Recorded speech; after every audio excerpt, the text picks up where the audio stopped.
সব বম্বে থাকে, আমি যাব বম্বে। তো বম্বে গেলাম, বিরাট শহর। প্লেন থেকে যখন দেখছি আমার বুক ধপধপ ধপধপ করছে যে আমি বম্বে এলাম শুটিং করতে। প্লেন থেকে নামার পর আমার ওইটা পেয়ে গেল। না না, বাজে ভাববেন না, খিদে পেয়ে গেল। আমি কি বলেছি আমি সকালবেলা গেছি যে ওইটা পেয়ে গেল? খিদে পেয়ে গেল। আমার খিদে পায় বেশি, কি খাই দেখি রাস্তার থেকে মুড়ি ঘুগনি নেই, তারপরে পরোটা তরকারি নেই, কিচ্ছু নেই। খাবার মধ্যে কি আছে? পাও ভাজি আর বড়া পাও।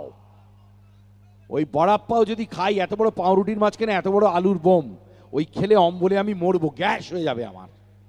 তো কি খাই দেখলেন জুস বিক্রি হচ্ছে, তাই একটু জুস খাই। তো এইরকম একটা ছোট্ট কাগজের কাপে আমাকে জুস দিল। কতটা জুস দিল বলুন তো? এই সকল, তোমার বোঝার সুবিধার জন্য বলছি, কতটা জুস দিয়েছে? এই 1.5 পেগ মতো। মাপটা ঠিক আছে তো? ও বাবা, সোনার ছেলে কিনা মিল পেয়েছে দেখুন।